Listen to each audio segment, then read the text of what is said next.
Boa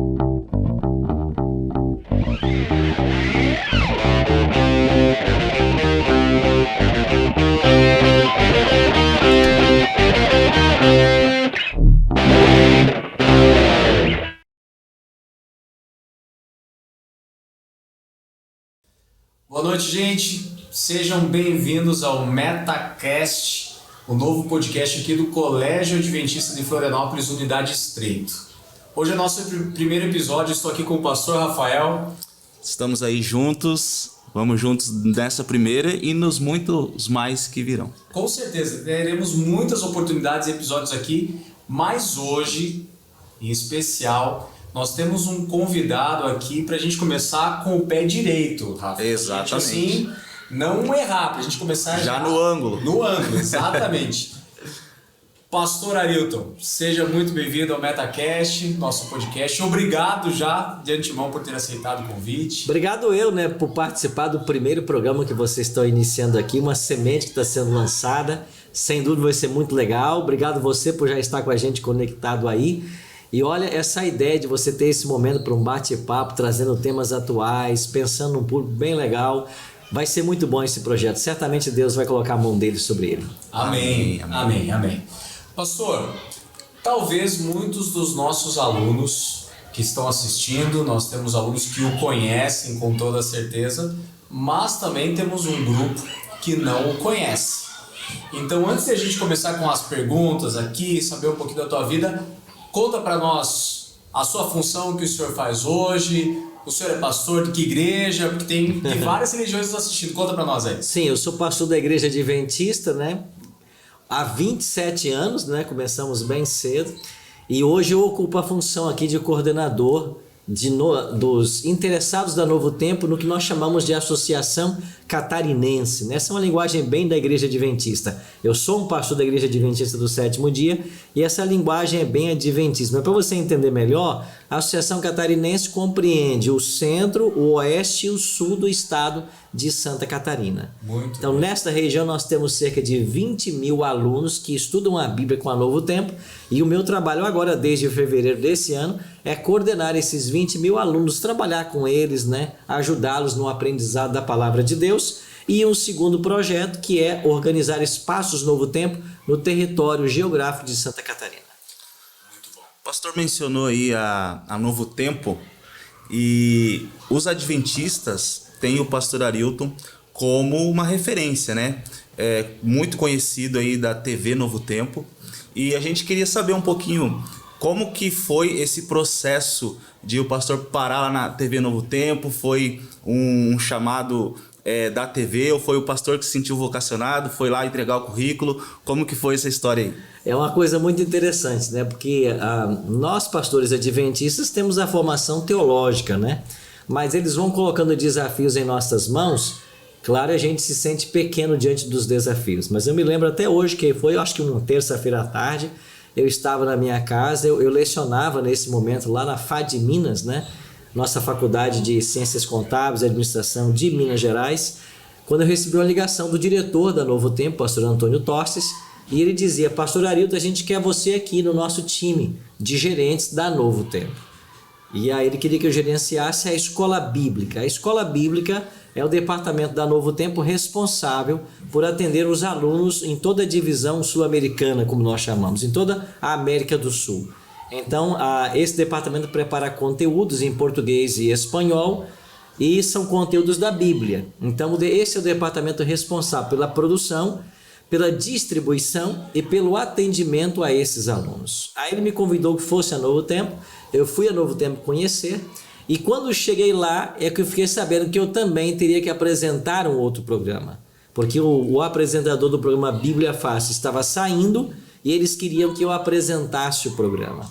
Eu nunca tinha trabalhado em TV, nunca fiz um curso sequer, e a gente depende da misericórdia do Senhor mesmo. E aí o diretor da Novo Tempo, da TV Novo Tempo naquela ocasião, o pastor Odailson, que hoje está em São Paulo, da Odailson Fonseca, ele me chamou para uma reunião com a equipe da Novo Tempo, da TV, e disse: pastor, a gente queria que você assistisse 2 programas, Bíblia Fácil, e depois a gente senta para um brainstorm. Eu falei: tá bom. Eu assisti os 2 programas, voltei para a reunião com eles e disse: olha, eu tenho 2 sugestões a fazer apenas. A primeira sugestão é que nós convidemos amigos de outras igrejas para estudar a Bíblia com a gente. Então vamos deixar que as pessoas que querem aprender a Bíblia se inscrevam. Vamos fazer um programa com gente real. A gente precisa saber qual é o impacto em tempo real da Bíblia na vida de uma pessoa. Então vamos deixar que eles se inscrevam e a gente grava com eles. E o segundo ponto é que a gente não faça gravações esporádicas, mas os reúna por um período de 1 semana e a gente passa junto 1 semana. Então vamos ter mais tempo para afinidades, etc. Eles gostaram do desafio e foi aí que nasceu esse formato do Bíblia Fácil, com convidados, com amigos de várias denominações, com pastores, com líderes religiosos, etc., com políticos, com cantores, etc. E a gente então teve uma experiência muito legal em ver em tempo real o que a palavra de Deus faz na vida dessas pessoas. Que experiência maravilhosa. Eu vou fazer uma volta no tempo, pastor. Eu vou abrir uma lacuna aqui e a gente volta lá atrás. Eu tenho curiosidade, eu acho que muitos que nos assistem também, para saber, o senhor é natural de onde? Como é que foi o senhor sempre teve essa vontade de ser um pastor? Isso surgiu ao longo do tempo? Conta um pouquinho da tua história para nós, pastor. Eu sou filho de pais mineiros e toda a minha família é mineira. Somos de Minas Gerais. Meu pai e minha mãe tiveram 9 filhos. Eu sou o penúltimo. Abaixo de mim só tem o caçula. E todos nós, os 9 filhos, nascemos numa mesma casa. Uma casinha simples no interior de Aimorés, em Minas Gerais. Todos com parteiras. Minha mãe não foi para o hospital, teve os 9 filhos em casa com auxílio de parteiras. A gurizada que nos assiste aí vai até procurar no Google para saber como é que era e tal. Como que é isso, né? Exatamente. Pois é bem isso aí, né? Hoje eu tenho alguns termos mais modernos, né? Se fala em doula, né? Parto humanizado, etc. Naquela época não tinha nada disso. Mas Deus foi bondoso e os 9 vingaram, né? Todos ficaram bem. Quando eu estava com 2 anos de idade, a minha família mudou-se para o Espírito Santo, para o município de Cariacica. E então fomos para lá. Então a minha infância foi passada em Cariacica, num bairro chamado Mucuri. Meus pais frequentavam a igreja católica esporadicamente, eu também ia esporadicamente. Comecei a me interessar mais por religião, passei a frequentar o catecismo, cheguei a fazer a crisma, a primeira comunhão e etc. E quando eu estava com 13 anos de idade, um senhor, um médico, um membro da igreja adventista, líder de igreja adventista, que nós chamamos de ancião, né? Foi até o meu bairro e fez um evangelismo por ocasião da Semana Santa. E ele pregou ali durante todo o mês. E uma tia minha me deu um convite esse que eu guardo até hoje com muito carinho. É um convite de Semana Santa que dizia assim: a vida em sua morte. Havia uma cruz e ao pé da cruz um garoto e uma garota, um segurando uma coroa de espinhos e o outro os cravos. Então essa imagem me chamou a atenção. Eu fui assistir aquelas reuniões e ali eu vi esse homem ensinando sobre o amor de Deus, o grande sacrifício de Cristo, o porquê dele ter morrido em nosso lugar. E eu me apaixonei pelo Evangelho desde cedo, com 13 anos. Estudei a Bíblia do mês de abril até setembro, fiz um curso bíblico chamado Encontro com a Vida, e então no mês de setembro eu tomei a decisão de ser batizado. Quando eu me batizei, com 13 anos, esse médico que deu o estudo para mim, disse assim: Arilton, você vai ser um pastor um dia.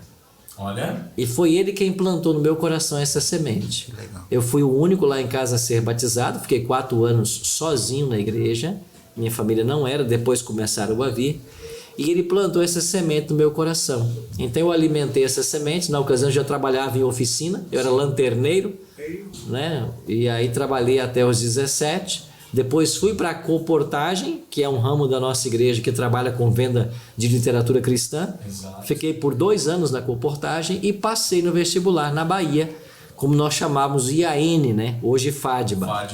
E aí passei lá para teologia e passei 4 anos estudando lá. Com 22 anos eu estava formado.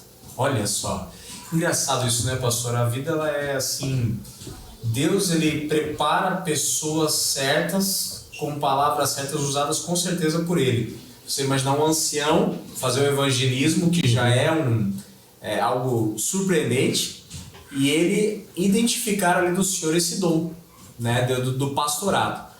Quando o senhor terminou a faculdade de teologia, a gente fala assim para o pessoal que está nos assistindo que o pastor ele recebe um chamado. Só para o pessoal entender, para não achar que é alguma coisa a ver com o filme, do chamado não tem nada a ver com isso. Mas chamado é um convite para você ir trabalhar em um local, numa função específica. Qual foi a tua primeira experiência pastoral? Para onde o senhor foi? Durante as férias, que foram 8 férias em 4 anos, eu sempre trabalhei no estado do Espírito Santo na colportagem, né? Nessa venda de literatura cristã. E então a igreja no Espírito Santo teve interesse no meu trabalho e me convidou para que eu assumisse um distrito pastoral. E o meu primeiro distrito pastoral foi São Mateus, norte do Espírito Santo. Me deram um distrito pastoral e uma igreja com cerca de 1.200 membros. Na verdade, assim, um distrito pastoral, que é um conjunto de igrejas que somavam 22 a 1.200 membros. Eu tinha 13 igrejas e aí eu atendi essas 13 igrejas. Como era solteiro ainda, eu dedicava todo o meu tempo ao trabalho e não parava em casa. Vivia nessas regiões visitando as igrejas, algumas em zonas rurais, etc. E ali eu comecei, foi no norte do Espírito Santo, em São Mateus. E lá eu passei 2 alegres anos da minha vida. Aquela experiência, né? A gente vai para o ministério, o começo geralmente é assim, né? Muito corrido, muitas funções, enfim. Mas ao mesmo tempo é um período de muito aprendizado, né? O trabalho, a organização, o atendimento aos irmãos, tudo isso é assim, algo maravilhoso que Deus prepara para nós mesmos. Rafa, a gente conversava com alguns alunos aí, né, explicando o convidado, a gente contou para alguns que teríamos um convidado e tudo mais, e eles também tinham algumas dúvidas, assim, algumas perguntas que trouxeram aí para o senhor. Tem a colinha aí, Rafa? Tem, eles deixaram por escrito. Tem a pergunta aqui, ó. Então eu fiz um desafio na sala de aula, né? Disse ali que nós estaríamos com o pastor da Novo Tempo e tal. E se eles tivessem uma pergunta, não é na mira da verdade aqui, mas se eles tivessem uma pergunta que nunca ninguém conseguiu responder, nenhum pastor, nenhum amigo e tudo mais, poderia escrever ali e eu traria para a mesa aqui para desafiar o pastor aqui. Falei que o pastor tem uma inteligência. Mas você tem que lembrar, maior. pastor Rafael, que eu apresentei o Bíblia Fácil. Né? As perguntas devem ser fáceis, né? São Por 10 fáceis, anos são eu estive à frente fáceis. desse programa com muita alegria. Hoje o pastor Felipe Amorim é o apresentador do programa Bíblia Fácil, grande amigo. E se for difícil a pergunta, tem que mandar para o Na Mira da Verdade, de fato. Mas nós vamos aqui, ó. Nem na mira da verdade conseguiu responder essas Olha perguntas só, aqui, ó. vamos lá então, vamos lá. Ó, a Letícia, do primeiro ano, ela perguntou assim, ó, eu gostaria de saber mais sobre a volta de Jesus e essa questão de ser através da constelação de Órion. Okay. Se há alguma base bíblica ou até mesmo espírito de profecia ou alguma outra fonte que fala sobre isso, né? Da volta de Jesus pela constelação de Órion. Ok. Legal, Letícia, sua pergunta, viu? Obrigado por participar com a gente aí. A volta de Cristo é uma doutrina pilar das Escrituras Sagradas. Só no Novo Testamento nós temos 300 textos que falam a respeito da volta de Jesus. Quem sabe um dos textos mais belos foi proferido pelo próprio Cristo e aparece aqui em João capítulo 14. Vocês conhecem bem o texto, né? Versos 1 a 3, quando Jesus diz que não se turbe o vosso coração, credes em Deus, credes também em mim, vou preparar-vos lugar. E quando eu for e vos preparar, voltarei e vos receberei para mim mesmo. Então Cristo prometeu voltar. Então é por isso que a doutrina da volta de Cristo é a consumação do grande plano da salvação. É a consumação do que nós chamamos de evangelho. O evangelho não está acabado ainda. E quando nós falamos em evangelho, se perguntarmos para os evangelistas, Mateus, Marcos, Lucas e João, o que é evangelho? Eles dirão que o evangelho são 8 pilares, ou ele se sustenta em 8 pilares, que seria encarnação, nascimento virginal, vida sem pecado, morte expiatória, ressurreição, ascensão, intercessão no santuário e a volta dele. Então, o 8º pilar, que é a volta de Jesus, é a culminação do grande projeto de Deus para salvar o homem. Então, Cristo prometeu que voltaria. O apóstolo Paulo, que é o maior escritor do Novo Testamento, ele vai falar sobre a forma da vinda dele. Em 1 Tessalonicenses 4:16, 1 Coríntios 15:51 em diante. Mas eu gosto muito de João, como João fala. João diz no primeiro capítulo de Apocalipse, 1 verso 7, de que ele vem com a nuvem e todo olho verá. Então a gente conclui desse texto que a volta de Jesus será visível, será pessoal, literal e audível. Paulo diz que ao ressoar a última trombeta, ele descerá dos céus. E João, em Apocalipse 22, verso 12, diz que Jesus vem sem demora e com ele está o galardão, que é a recompensa, para dar a cada um segundo suas obras. Então, todo ser humano, Letícia, ele vai ter uma recompensa quando Jesus voltar, ou a vida eterna, ou a condenação e a morte eterna. Então, todos os dias temos que fazer escolhas. Agora, por que alguns falam sobre a volta de Jesus na constelação de Órion? É porque a Igreja Adventista do Sétimo Dia acredita ter uma profetisa moderna. Sim. Essa mulher, ela se chama Ellen G. White, ela viveu de 1827 a 1915 e ela foi chamada por Deus de uma forma singular aos 17 anos de idade. E ela viveu até os 87, quando ela faleceu em 16 de julho de 1915. Essa mulher escreveu 100.000 páginas manuscritas. Você sabe o que é isso? Se nós dividirmos 100.000 páginas por um período de 70 anos, que foi o ministério dela, isso vai nos dar uma média de 30 páginas por dia. Então é algo extraordinário. E essa mulher, a Igreja Adventista acredita que ela é uma profetisa, porque ela passa em todos os testes que a Bíblia oferece de um verdadeiro profeta. E a Bíblia deixa isso, né? Testes até no Novo Testamento, claro, né? Para mostrar que após o fim do Novo Testamento surgiria o espírito de profecia, né? Claro. Haveria profetas, né? Essa é uma preocupação dos escritores bíblicos. Exatamente. E que o dom profético, a restauração do dom profético, seria uma característica do povo de Deus no tempo do fim. Exatamente. Então é essa mulher, Letícia, Ellen G. White, que faz uma declaração interessante de que Jesus volta pela constelação de Órion. Então veja, uma vez eu estava num programa de rádio com 3 pastores de outras denominações e eles me questionaram uma coisa. E eles disseram assim: vocês adventistas acreditam que essa mulher é uma profetisa, mas a própria Bíblia declara de que o verdadeiro profeta tem que falar de acordo com a lei ao testemunho, Isaías 8:20. Mas e se ela acrescenta alguma coisa? Isso não desqualifica ela como profetisa? Boa pergunta, responde para nós aí, pastor, que isso já vai nos ajudar bastante aí com os alunos. E um dos pastores tinha levado um livro que ela escreveu chamado O Grande Conflito. Sim. E começou a ler um trecho onde ela fazia uma descrição da queda de Lúcifer no céu, dos apelos que Deus fez a ele para que ele voltasse atrás. E depois de ler detalhes sobre essa situação, ele se voltou para mim e perguntou: pastor, e aí? Aonde mesmo está isso na Bíblia? Ela não está claramente acrescentando o conteúdo?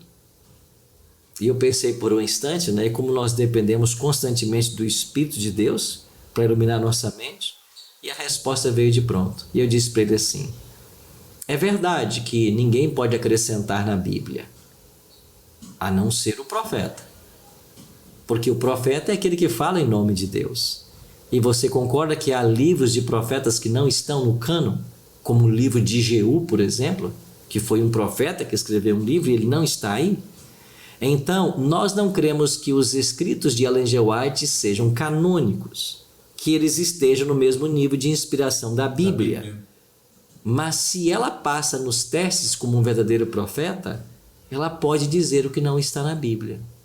Agora, se você me provar que ela não é uma verdadeira profetisa, então eu concordo com o senhor. E o senhor pode provar? Então veja, ninguém pode desqualificar o ministério profético de Ellen G. White.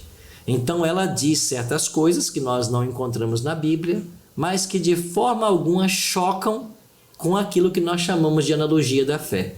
O que é a analogia da fé para os cristãos? É o que a Bíblia declara do Gênesis ao Apocalipse. Sim. Então, nós temos que olhar todas as coisas pensando numa Bíblia como um todo.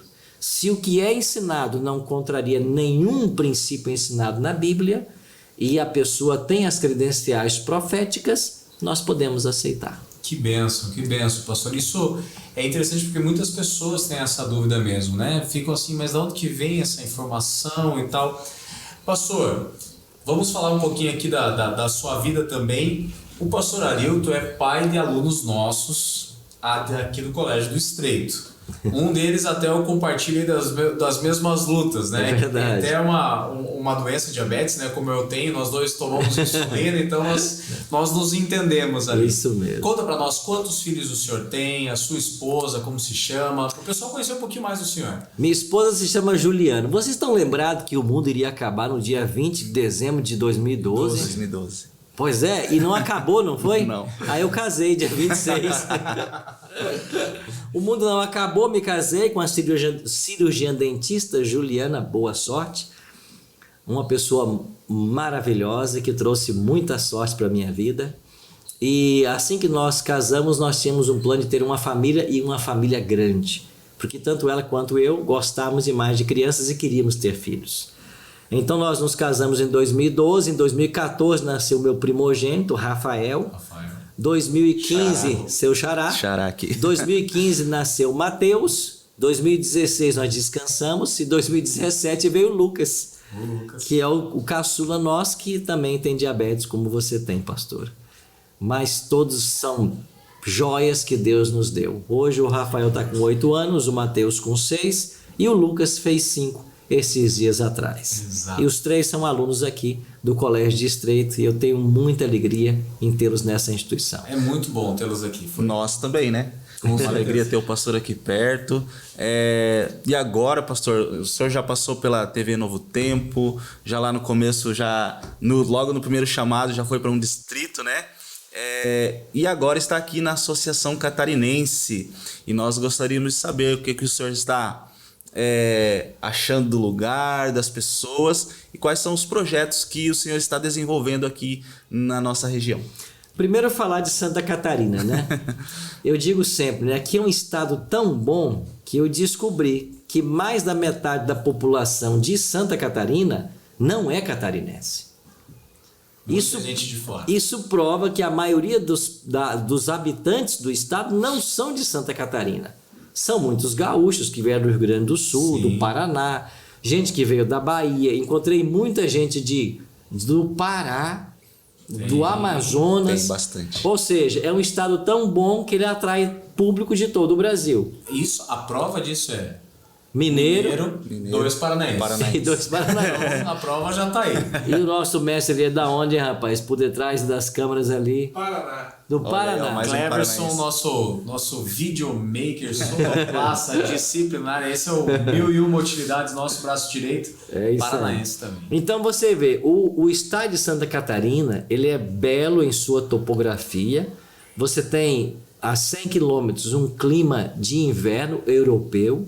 Você tem, quem sabe, eu acho que o único lugar no Brasil que neva. Sim. Eu não sei se é o único, mas aqui eu sei que neva. Com frequência todo ano é o único lugar. É o único lugar do Brasil que neva. E você tem apenas aqui na ilha ou na Grande Florianópolis, me disseram, 42 praias para Exato. visitar. Exato. Eu não consegui, só visitei 4 até agora. Só faltam 38. Essa Tá chegando, essa é a dificuldade que a gente encontra aqui, né? Visitar todas as praias, porque são muitas. São muitas. Então, assim, o estado é maravilhoso. E o que Santa Catarina tem de melhor é o catarinense. É um povo muito querido, um povo assim muito educado, muito gentil. E onde quer que você esteja, você está no meio de pessoas que são amigas. É um estado seguro. Eu não ouço falar de muita violência. Eu vi as últimas estimativas que é um dos estados, se não o estado mais seguro do Brasil. Uhum.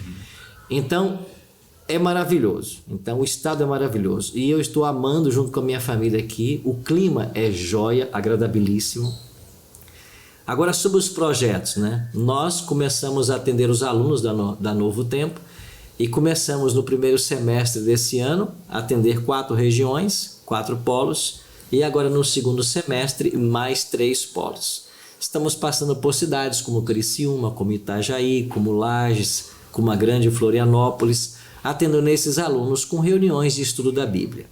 Estamos implementando também espaços Novo Tempo, para que seja um ambiente de acolhimento desses alunos, desses interessados. Então esse é o projeto principal que a gente tem aqui.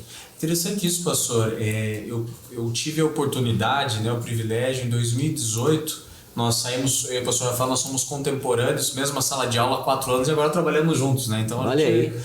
E em 2018, no nosso evangelismo, eu tive a oportunidade de fazer ali na Associação Central Paranaense, com o pastor Gustavo Moroz. Aham. E fiz esse trabalho de implantação de espaços Novo Tempo, atendimentos aos alunos da Novo Tempo, né? Para o pessoal que está em casa entender, quando você vê lá na Novo Tempo, né? Peça seu estudo bíblico, né? Ligue para esse número, enfim, isso vai para o banco de dados para que a gente possa enviar o material, né? Inclusive, Isso. quem quiser tem lá, né, o número certinho, depois o Cleverson vai colocar para você ver aí no vídeo o número da Novo Tempo, o link que você pode pedir o estudo bíblico. E esse material vai, mas a Novo Tempo também quer oferecer alguém que possa estudar com você esse Auxiliar, material. se a pessoa desejar, auxílio e estudo presencial, gratuito de um instrutor bíblico em qualquer região do Brasil. E o site para a pessoa já entrar, depois vem também o GC, mas é biblia.com.br. Então o principal domínio de Bíblia do Brasil é da Novo Tempo, biblia.com.br. Ali você tem cerca de 25 estudos para você fazer, não apenas online, mas solicitar o impresso ou baixar PDF, tudo à disposição. Eu sei que o senhor está aqui conosco esse ano, né? Mas assim, uma estimativa hoje no Brasil, só para o pessoal que está nos assistindo, quantas pessoas hoje no Brasil nós teríamos mais ou menos que pedem lá, são alunos da Escola Bíblica da Novo Tempo, que pediram um estudo, alguma coisa assim, só para a gente ter uma ideia da dimensão que isso atinge? Cerca de 1,5 milhão de alunos no Brasil nós temos.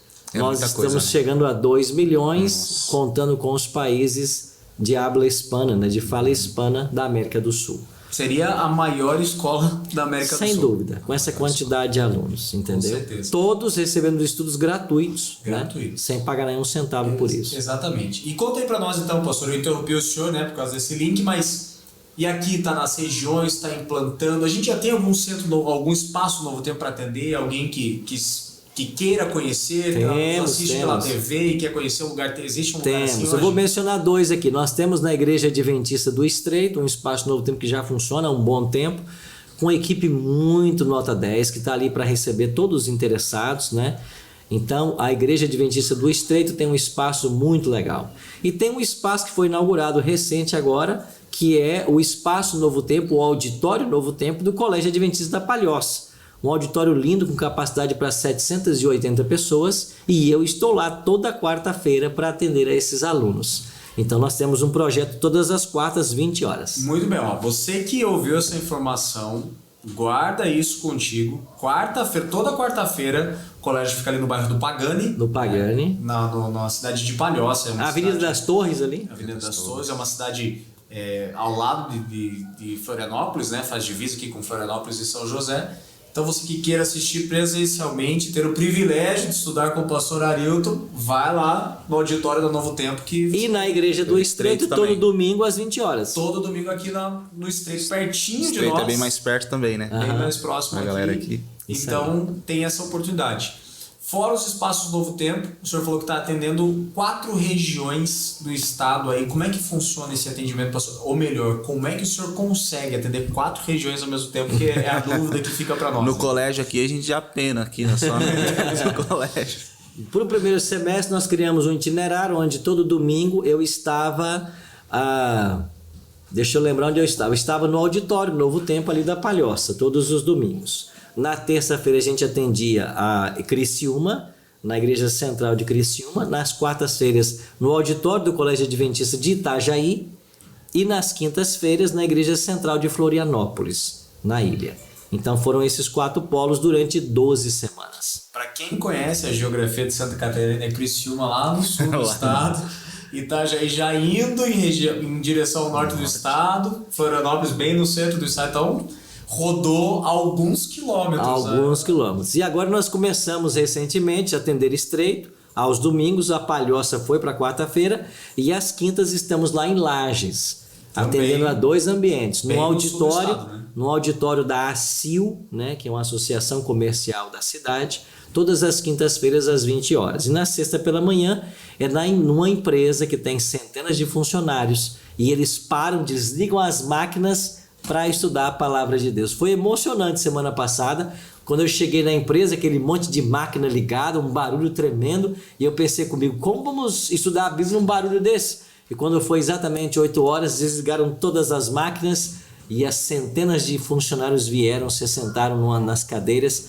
ali montamos um auditório e começamos um delicioso estudo da Bíblia, num silêncio perfeito, viu? Eu garanto que eles não perderam tempo, eles ganharam muito mais do que eles imaginam, né? É verdade. Eles ganharam muito mais.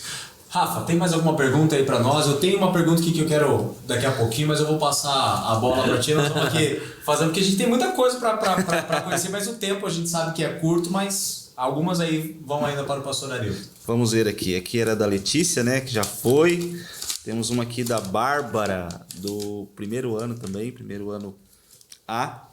Ela pergunta assim, ó. Por que a Bíblia não fala diretamente dos dinossauros? Essa é a dúvida da nossa A querida curiosidade da Bárbara aí. Muitas pessoas acham que dinossauros é uma invenção, né? Que não existiram, etc. Nós temos hoje provas arqueológicas, né? Foram encontrados aí, né, fósseis de dinossauros, etc. Nós acreditamos de que Deus criou todas as coisas de forma perfeita. E nós que temos uma visão criacionista da Bíblia, entendemos que o nosso planeta não tem bilhões de anos como prega o movimento evolucionista. Nós acreditamos numa Terra jovem em relação ao que eles propõem. Talvez aí em torno de 6.000 anos, né? Desde a criação de Adão e Eva, o primeiro casal que povoou essa terra. Então, quando a terra saiu das mãos de Deus, tudo era perfeito, né? O relato da criação de Gênesis 1, constantemente aparece a expressão, e viu Deus que isso era bom, e viu Deus que isso era bom. Tudo era bom. Deus criou pelo poder da sua palavra. Ele disse, haja luz e houve luz. Ele falou e 5,5 quadrilhões de oxigênio, hidrogênio e gás carbônico se uniram numa atmosfera perfeita. A Terra foi colocada num ponto exato do universo, onde ela não estivesse tão próxima do Sol, que não queimasse, nem tão distante que pudesse hibernar, virar um planeta glacial. Ela foi colocada numa posição estratégica próximo da Lua para que as marés, ela controlasse as marés e nós não tivéssemos os mares invadindo os oceanos. Então, tudo foi criado perfeito, tudo foi colocado nos mínimos detalhes. É por isso que quando falamos em criação e evolução, a gente não fala a lei, a gente fala a teoria. Ambos são teoria. Assim como nós, criacionistas, não podemos provar o movimento da criação, o evento da criação, também os evolucionistas não podem. Por isso é uma teoria, né? Agora, eu gosto muito de um autor chamado Alistair McGrath, que é um didático, né, professor de faculdades na Inglaterra. Era um ateu, depois se converteu ao cristianismo, escreveu várias obras. Ele é o principal oponente de Richard Dawkins, que apresenta suas teorias, né, evolucionistas, etc. E ele faz uma analogia muito interessante que eu acho que é muito próprio para a gente entender esse assunto. Ele diz assim, acreditar que o universo e o nosso mundo, como ele foi organizado, com todas as suas leis, suas implicações, surgiu por acaso, como quer ensinar o movimento evolucionista, partindo lá do Big Bang, etc., isso é tão equivocado quanto achar que um grande furacão, ao passar por um ferro velho, no retorcer dos ferros, produza um 747 pronto para voar. Qual é a probabilidade de um furacão atingir um ferro velho e no mover dos ferros aparecer um avião pronto para decolar? É zero.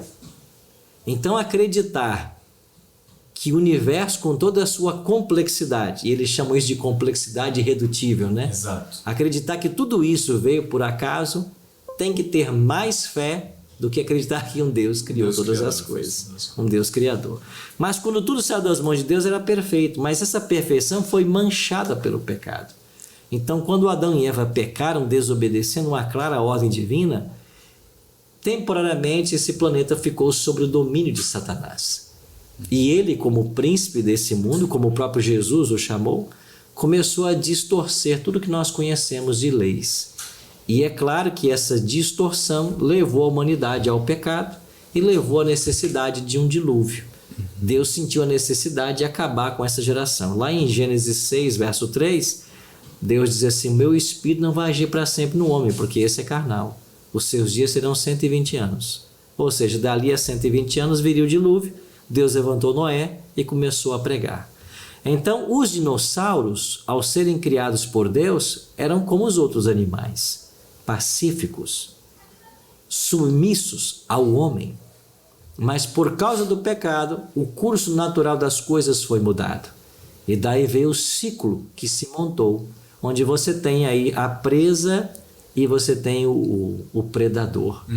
E então os dinossauros pereceram nesse evento universal, catastrófico, que foi o dilúvio. E por que eles não foram salvos? Deus tem seus motivos. Talvez um dos motivos seja o tamanho dessas criaturas e a ameaça que eles representavam nesse momento à espécie humana. Então eles não foram preservados. Deus levou para a arca os animais que conhecemos hoje. E é claro que mesmo nós criacionistas acreditamos na microevolução, Sim. não na macroevolução, mas na micro. Não havia lá dentro da arca, por exemplo, todas as dezenas de espécies de cães que nós temos hoje. Só a família, né? Havia as famílias e aí houve uma microevolução para que nós tivéssemos uma variedade maior no mundo animal. E é engraçado que tanto a teoria da evolução quanto a do criacionismo, quando chega nesse ponto da história, né? Da microevolução, as datas batem, né? As datas batem. As datas batem. A partir dali começa a microevolução, tanto para o criacionista quanto para o evolucionista, porque as diferenças, as mudanças, elas são perceptíveis. E a gente consegue provar. E antes disso... Conjectura. É conjectura, exatamente. Então nós acreditamos na existência deles, que foram criados por Deus, eram seres pacíficos, animais pacíficos. O pecado mudou essa ordem do mundo natural e eles foram extintos pelo dilúvio. Imagino eu que por ser uma ameaça à espécie humana, por questões de recebê-los dentro da arca e etc. Mas os fósseis estão aí para provar a sua existência, né?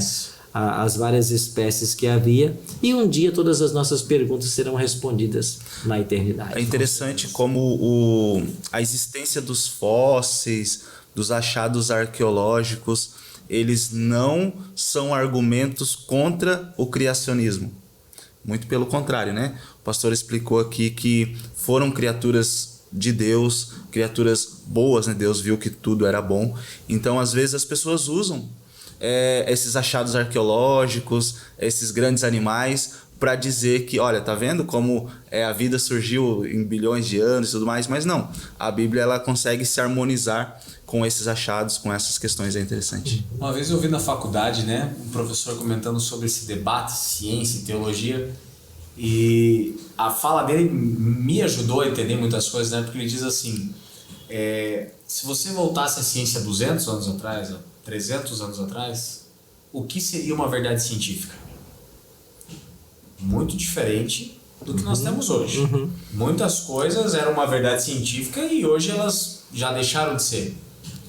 Então a Bíblia não precisa ser provada pela ciência, porque a ciência ela vai mudando e o que hoje é uma verdade absoluta, amanhã ela deixa de ser uma verdade absoluta do ponto de vista científico. Sim. Mas a palavra de Deus, ela é imutável. E ao longo do tempo a ciência vai provando que o que a Bíblia já dizia há muito tempo era verdade. Então, às vezes as pessoas falam assim, mas a ciência muda. Eu fico pensando se os cientistas em anos anteriores eles olhassem com mais seriedade para a Bíblia. Por exemplo, nós temos o conhecimento e felicidade, né, a satisfação de ter um brasileiro inventando o avião, por exemplo. Sim. Esse meio de transporte mais seguro e comum que nós temos hoje, Santos Dumont. Mas Santos Dumont inventou o avião há algumas décadas atrás. A Bíblia diz que o vento tem peso. E só pode um avião voar porque o vento tem peso. O que seria se a ciência tivesse encarado esse texto com mais seriedade e pensado nisso? Talvez teríamos um avião há séculos atrás e não com Santos Dumont. Exatamente, exatamente. Pastor Arilton, eu quero fazer uma pergunta aqui. Qual foi a experiência, assim, nesse período aí da Novo Tempo? Eu vou voltar nesse ponto. Uma experiência, assim, que marcou esse período de 10 anos da Novo Tempo, uma experiência, assim, que foi agora, essa daqui foi algo surpreendente. Talvez na sua vida pessoal, talvez no programa, mas o que o senhor poderia lembrar com muito carinho como uma experiência marcante nesse período de 10 anos? Talvez um convidado inusitado. Se eu tivesse tempo, né, para falar, eu contaria todas as histórias, né? A gente não tem uma noite toda, né? Mas foram muitas as histórias. Vou pontuar algumas, né? E tentar ser lacônico em todas.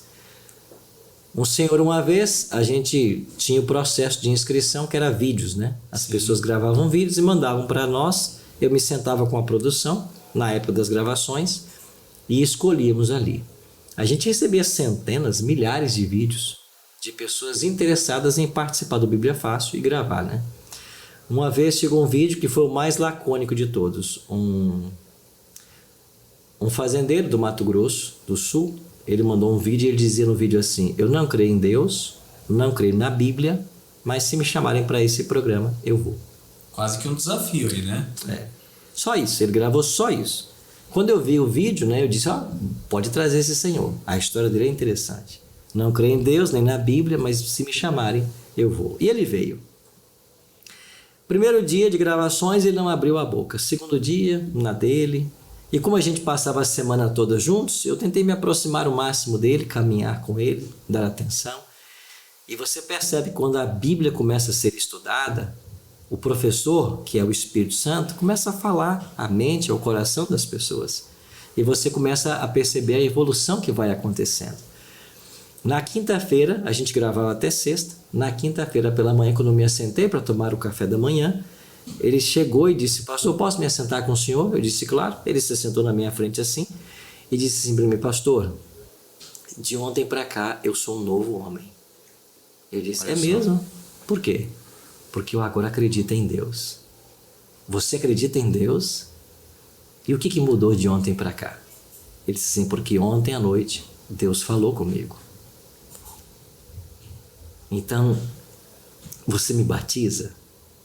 Eu disse: claro, com prazer. Você percebe como que o Espírito é o grande professor, é o grande consolador, o que muda a visão das pessoas, muda a cosmovisão, muda completamente. Uma advogada de Minas Gerais assistiu Bíblia Fácil e disse assim: esse povo está pregando esse assunto, ele era cristã de uma denominação, mas será que eles têm a verdade? E ela começou a entrar em choque com o que ela cria, com o que ela estava aprendendo no programa. E ela então fez uma oração e fez um desafio a Deus. Olha, para se inscrever tem que fazer um vídeo, né? Se o senhor quer que eu estude com esse povo, se esse povo tem a verdade, então o senhor vai criar caminhos para que eu grave o vídeo e mande para Novo Tempo. Ela fez essa oração e foi para um supermercado fazer compras. Quando ela sai do supermercado em direção ao carro dela, que estava no estacionamento bem vazio, numa tarde, ela olha para o chão e o que ela vê? Uma filmadora. Nossa! Essa máquina JVC que você põe a mão, uma câmera de filmar no chão do estacionamento. E ela olhou para um lado, para o outro, não tinha ninguém. Ela falou: mas quem perdeu essa câmera? E quando ela se aproximou e pegou a câmera, viu que a câmera funcionava tudo direitinho, ela se lembrou da oração que ela tinha feito. Que ela queria gravar um vídeo para mandar para Novo Tempo. Aí ela gravou o vídeo, mandou para Novo Tempo.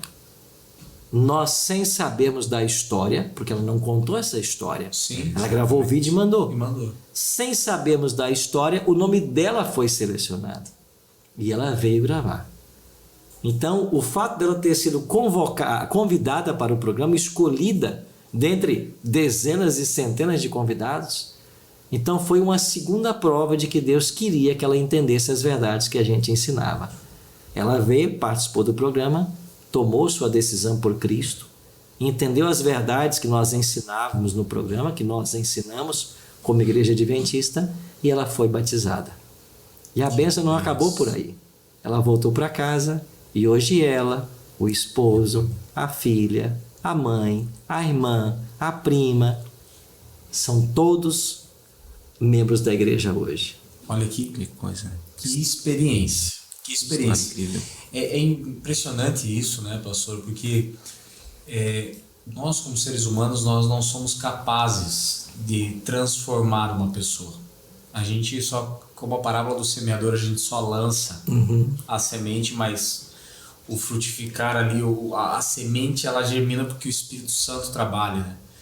E talvez para os nossos alunos que estão nos assistindo aqui, muitos como a gente tem conversado, para os pais, enfim, quem nos assiste pode pensar assim, olha, mas eu faço tão pouco, né? O meu trabalho assim, o pastor Arilton tá lá na Novo Tempo, né? Vamos colocar assim uma proporção, né? Tá lá na Novo Tempo, ganha uma visibilidade, consegue fazer um trabalho que atinja muitas pessoas.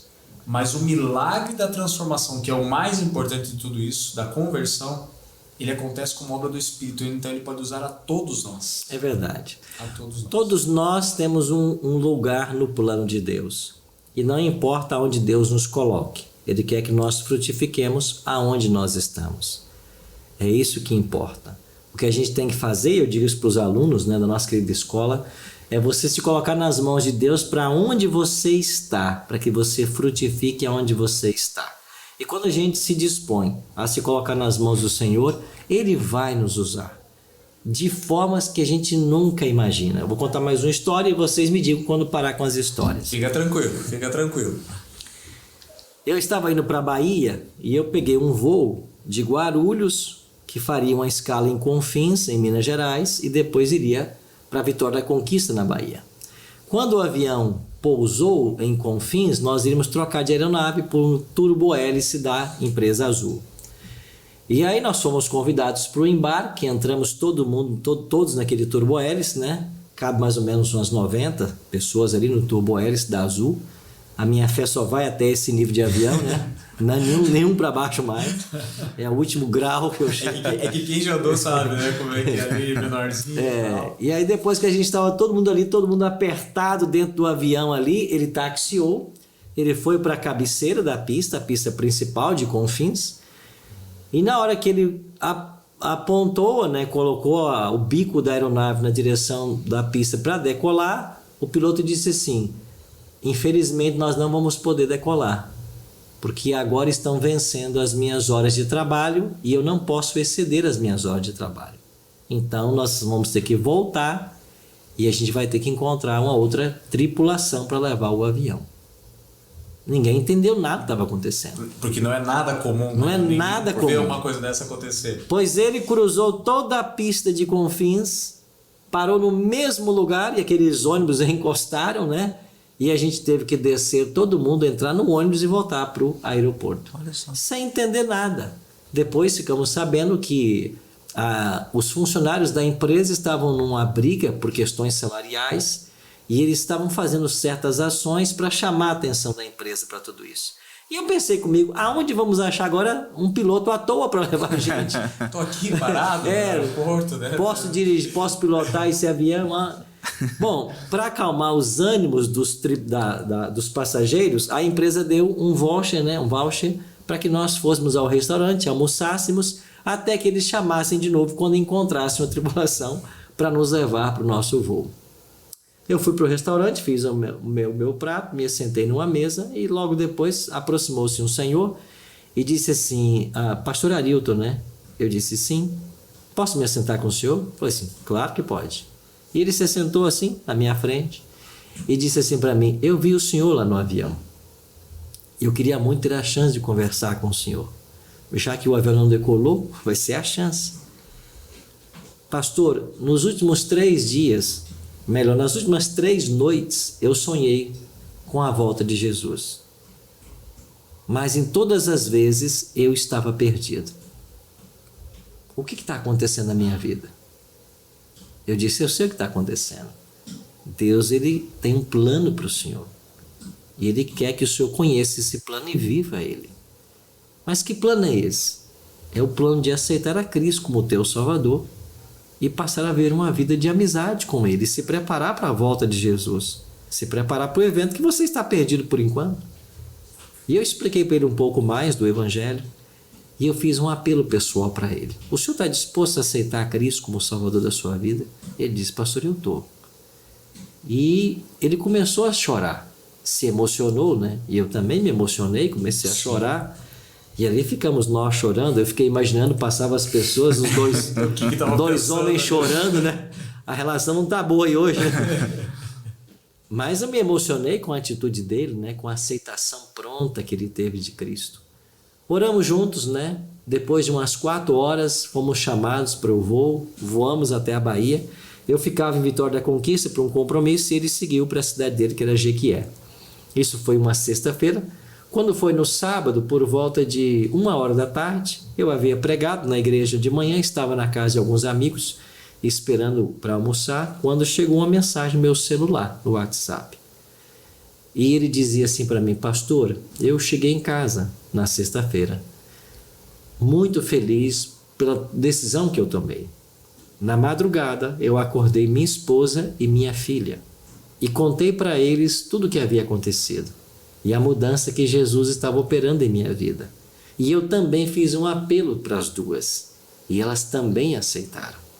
Agora, nós acabamos de chegar do nosso primeiro culto no sábado, da nossa primeira escola sabatina na igreja. Nós fomos já hoje à igreja. E eu fiquei emocionado com a mensagem que ele me mandou e a última linha foi a que mais me impactou. Ele escreveu assim, o que Deus não faz para alcançar uma pessoa, Ele para um avião. Olha só. Foi aí que eu entendi por que aquele voo não havia decolado. Porque Deus queria que naquela situação eu falasse para esse homem, esse empresário. Ele tivesse a chance de ouvir. E Deus usou aquele momento para alcançar o coração desse homem. Posteriormente ele veio a São Paulo com a esposa e eu tive a alegria de batizá-los. Olha só que benção. Romanos 8:28, né? Todas as coisas cooperam para o bem daqueles que amam. É isso aí. Agora nós gostaríamos de pedir para o pastor Arilton falar um pouquinho para os nossos alunos aí, porque muitos alunos nos procuram, né, pastor? Com um pouco de tristeza no coração, alguns com ansiedade, outros com medo do futuro, ou às vezes em casa não tem aquele carinho que tanto gostaria e acaba procurando a gente aqui no colégio. Então, uma mensagem para eles, como encontrar esse abrigo no estudo da Bíblia, alguma técnica de estudo, claro, além da oração ali, que é o Espírito Santo que fala conosco através da Bíblia, né?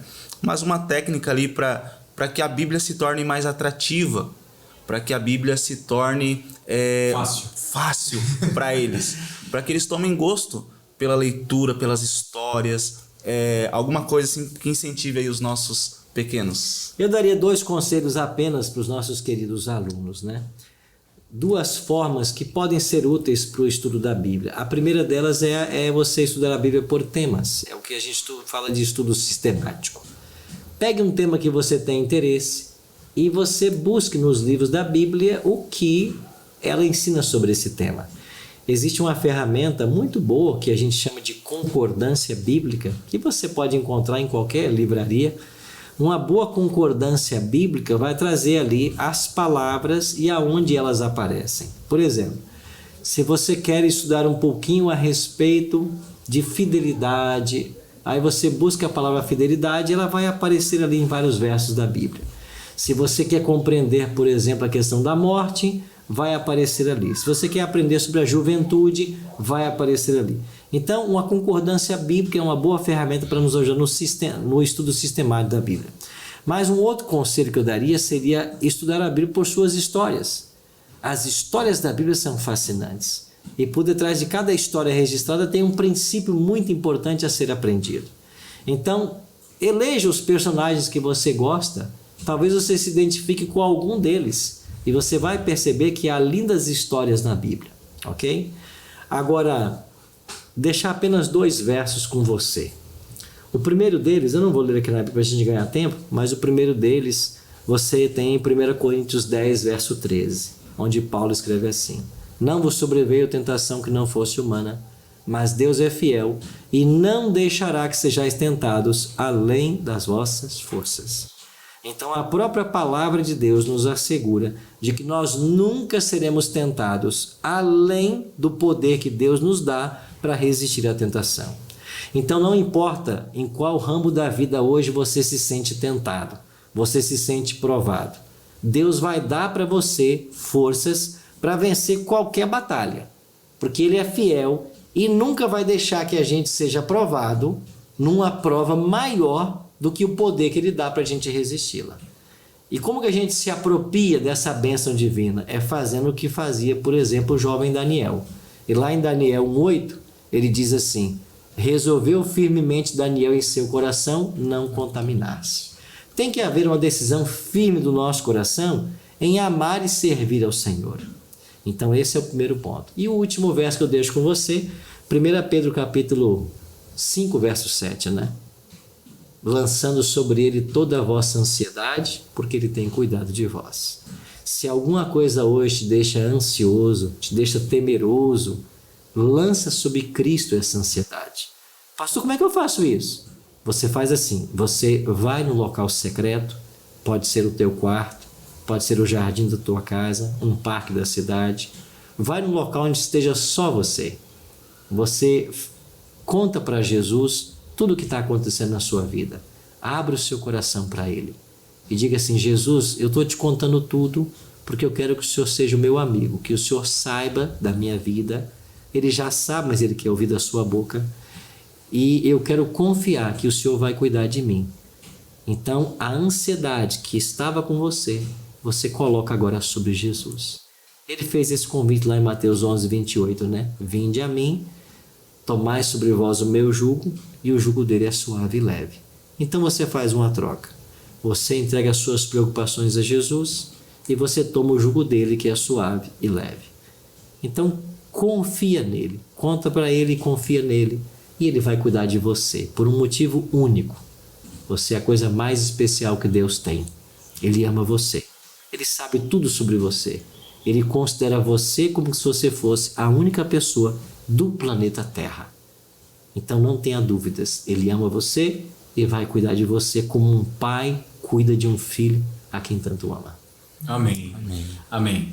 Pastor Arilton, muito obrigado pelo seu tempo, por estar aqui conosco, aceitar esse desafio. Para nós foi muito bom ouvi-lo. Se a gente pudesse, a gente fazia aqui que nem um podcast aí que o pessoal faz de 4, 5 horas, né? Só ouvindo as histórias, porque isso... Tem muitas histórias mesmo. E aquece o nosso coração, o nosso coração com toda certeza. A você, nosso aluno, pai, nosso ouvinte aí do podcast, que Deus o abençoe, que você tenha, durante essa conversa aqui, talvez encontrado aquela luz que faltava para um assunto na sua vida ou para solucionar um problema, e que a gente possa aqui, através dessa conversa informal, esse bate-papo aqui, também ver que Deus está no controle de todas as coisas. Amém. Todas as coisas. A primeira pergunta que foi feita para nós aqui é nós deixamos aqui como a nossa maior esperança, a volta de Jesus. E o nosso desejo aqui, como 3 pastores nessa roda aqui, nessa conversa, nosso desejo é que você o encontre, que você aprenda que o amar é a melhor coisa do mundo e que muito em breve ele vem para te buscar. Que Deus abençoe vocês. Muito obrigado. Não se esqueça de se inscrever no canal do colégio, deixar aí já o seu like, compartilhe com o pessoal e até o nosso próximo encontro. Esse foi o MetaCast. Muito bem.